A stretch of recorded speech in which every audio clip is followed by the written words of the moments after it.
এই যে ম্যাক্সিমাম 133 লেখা আছে।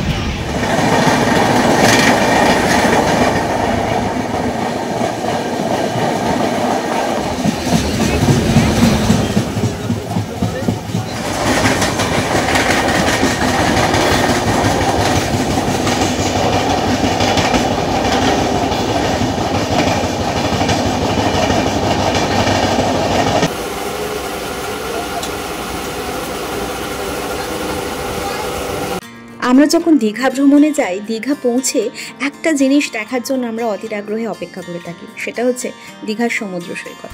সেটা পুরীর ক্ষেত্রেও অবশ্য হয়। আবার যখন ভ্রমণ শেষে দীঘা থেকে আমরা ফিরে আসি, তখন মনটা যেন এই সমুদ্র সৈকতের জন্যই কেমন যেন ভারাক্রান্ত হয়ে যায়। কিন্তু সবকিছুরই তো একটা শেষ আছে, তাই না? আজ আমাদের সেরকমই ফেরার পালা। দীঘা ভ্রমণ কিন্তু আমাদের শেষ হয়েছে। দীঘা যাওয়া বা আসা এটা আমরা সাধারণত ট্রেনে বা বাসে করেই করি। তো আজকে আমি আপনাদের সাথে শেয়ার করব কোন ট্রেনে করে ফিরছি, যেটার সাথে আমরা মোটামুটি সকলেই পরিচিত, 12858 দীঘা হাওড়া তাম্রলিপ্ত এক্সপ্রেস। এই ট্রেন সংক্রান্ত সমস্ত বিবরণ, সমস্ত তথ্য উইথ ইনফরমেশন, টিকিট মূল্য, সময়সূচি সবকিছুই শেয়ার করব এই ভিডিওতে। আমাদের ট্রেনের কিন্তু সময় হয়ে গেছে, ইতিমধ্যে আপনারা দেখতে পাচ্ছেন ট্রেন কিন্তু প্ল্যাটফর্মে ঢুকে পড়েছে। আর যেটা বেশ কয়েক মাস ধরে নির্দিষ্ট সময় থেকে অনেকটাই কিন্তু লেট করছে।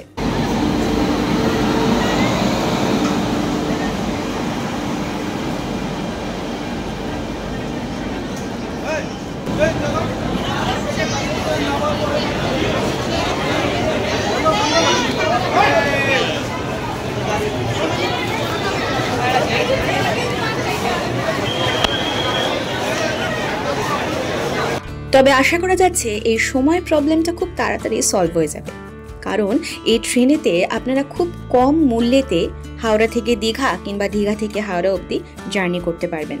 প্ল্যাটফর্মে ঠিক কতটা ভিড় রয়েছে সেটা আশা করি আপনারা আন্দাজ করতে পারছেন।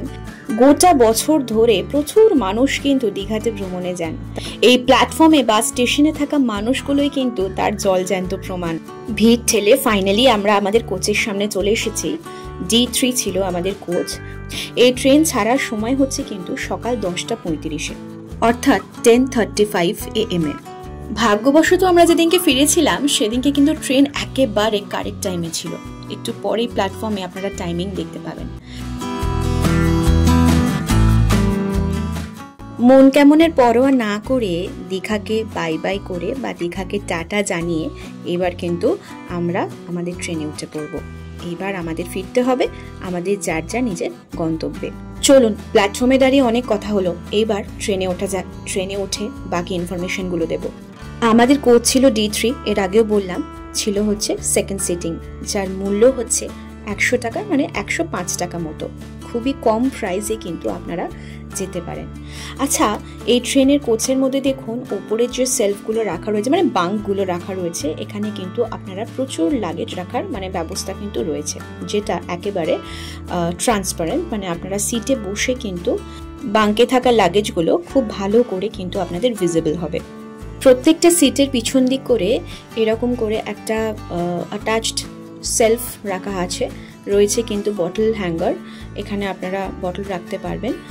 আর এই যে এখানে ক্লিপ মতো যে সিস্টেমটা রয়েছে, এটা ঘুরিয়ে কিন্তু আপনারা সেলফ বা টেবিলের মতো, যেটা আর কি, মানে এখানে আপনারা কিছু রেখে খেতে পারেন, তো সেই কারণে এই সিস্টেমগুলো করা আর কি।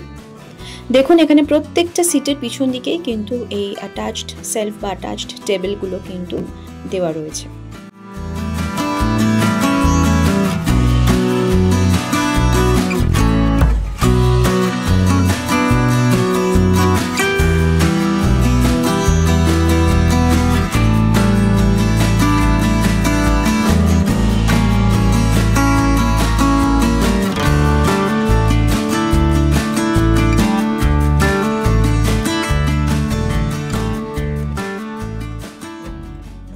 রয়েছে দুদিকে দুটো করে পাখা, রয়েছে লাইটের ব্যবস্থা, ওই যে অল্প অল্প করে ব্লিঙ্ক করছে, দেখে বুঝতেই পারছেন।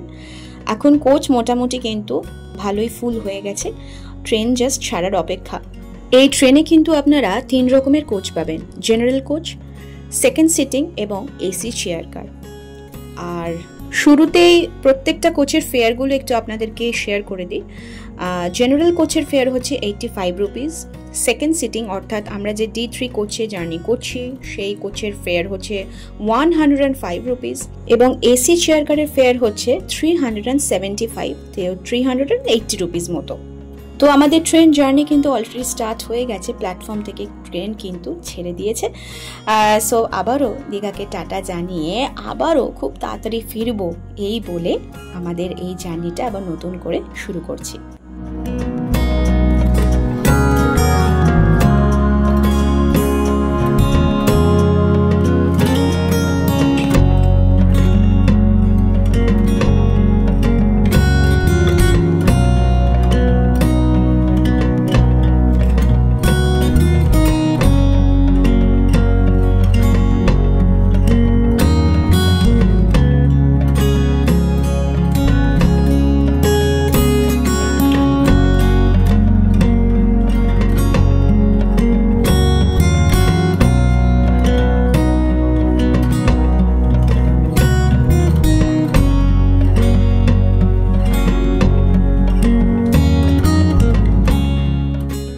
ওয়ান 2858 দীঘা হাওড়া তাম্রলিপ্ত এক্সপ্রেসের এবার সমস্ত ইনফরমেশনগুলো আপনাদের সাথে শেয়ার করব। দীঘা থেকে এই ট্রেন ছাড়ার সময় হচ্ছে সকাল 10:35, এটা আগেও বলেছি। টোটাল ডিস্টেন্স হচ্ছে 185 কিলোমিটার্স। সময় লাগে মানে টোটাল এই প্ল্যাটফর্মগুলো কভার করতে টাইম লাগে 3 আওয়ার 20 মিনিটস অর্থাৎ 3 ঘন্টা 20 মিনিট। টোটাল হল্ট স্টেশন হচ্ছে 6টা। দীঘার পরে রামনগর, তারপরে কাঁথি, তমলুক, মেচেদা, উলুবেড়িয়া, সাঁতরাগাছি এবং হাওড়া। টোটাল এই 6টা প্ল্যাটফর্ম বা 6টা স্টেশন কভার করে টোটাল জার্নিতে।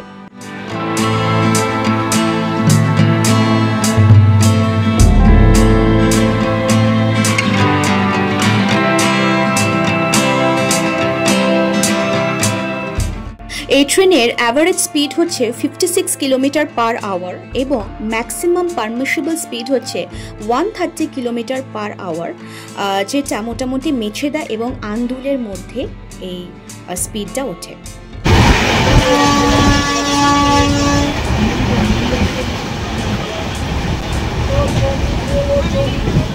এই যে ম্যাক্সিমাম 133 লেখা আছে।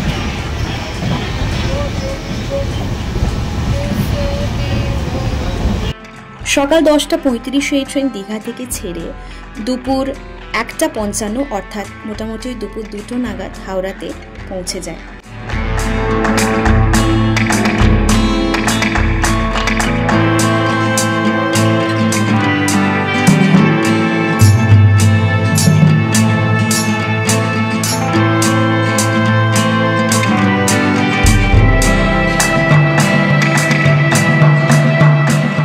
এর প্রত্যেকটা রেক বা কোচ হচ্ছে LHB কোচ।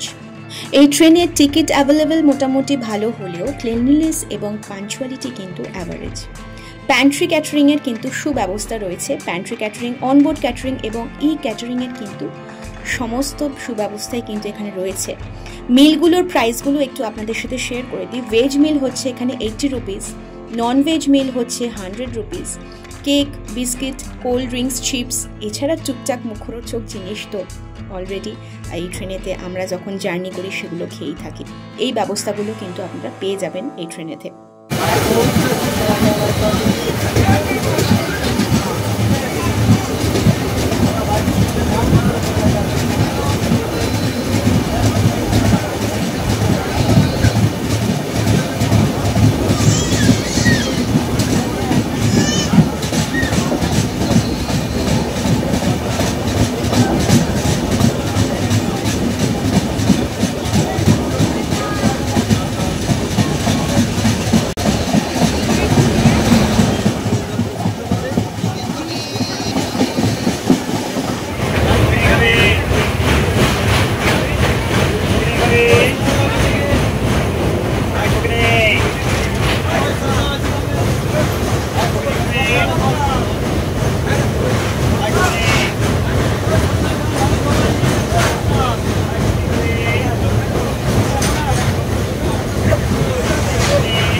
দীঘার পরের যে হল স্টেশন রামনগরে এই ট্রেন পৌঁছায় সকাল 10:44 থেকে মোটামুটি সকাল 10:45 মধ্যে। তারপরে কাঁথির টাইমিং হচ্ছে 11:04 বা 11:05। তারপরে হচ্ছে তমলুকের সময় হচ্ছে 11:58, অর্থাৎ মোটামুটি 12টা নাগাদ বেলা। তারপরে হচ্ছে মেছেদাতে সময় হচ্ছে 12:32 থেকে 12:34 মধ্যে। তারপর হচ্ছে উলুবেরিয়াতে সময় হচ্ছে 12:53 থেকে 12:54, এবং সাঁতরাগাছিতে সময় হচ্ছে দুপুর 1:16 থেকে মোটামুটি 1:18 মধ্যে পৌঁছায়। এবং ফাইনালি এই ট্রেন হাওড়ায় পৌঁছায় হচ্ছে দুপুর 1:55 বা দুপুর 2টো নাগাদ। এখন যেমন এই ট্রেন উলুবেরিয়া স্টেশন ক্রস করছে।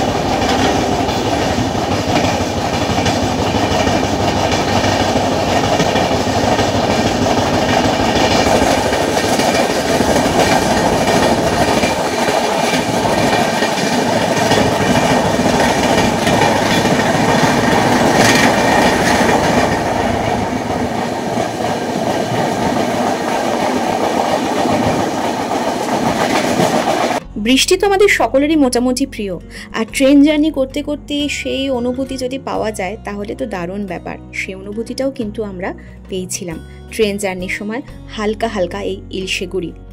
আর এই ট্রেন সংক্রান্ত মোটামুটি বেসিক বা যাবতীয় ইনফরমেশনও কিন্তু আমি আপনাদের সাথে শেয়ার করে দিয়েছি।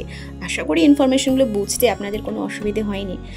একটাই কথা বলার, টোটাল ভিডিওটা কিন্তু একদম স্কিপ করবেন না হলে এই ছোট্টখাটো ইনফরমেশনগুলো মিস করে যাবেন। সো এই জার্নিটা কিন্তু আমাদের বেশ ভালো ছিল। আজকের মতো ভিডিওটা কিন্তু আজকের মতো ট্রেন জার্নির অভিজ্ঞতা কিন্তু এখানেই আমি শেষ করব। আমরা কিন্তু হাওড়া স্টেশন হাওড়াতে মোটামুটি ঢুকেই গেছি। এখানে কিন্তু জার্নিটা শেষ হবে, তার সাথে সাথে ভিডিওটাও। আশা করি ভিডিওটা ভালো লেগেছে। এরকম সুন্দর ইনফরমেটিভ আর এক্সপ্লোরিং ভিডিও পেতে চ্যানেলটাকে অবশ্যই সাবস্ক্রাইব করে পাশে থাকা বেল আইকনটিকে প্রেস করে রাখবেন। দীঘার জার্নি তো আমাদের শেষ হলেও দীঘা সংক্রান্ত সমস্ত হোটেলস এক্সপ্লোরেশনের ভিডিও কিন্তু এখনো শেষ হয়নি, এখনো কিন্তু অনেক বাকি আছে। ফিরে আসবো এরকমই সুন্দর একটা ইনফরমেটিভ ভিডিও নিয়ে। ততক্ষণের জন্য টাটা।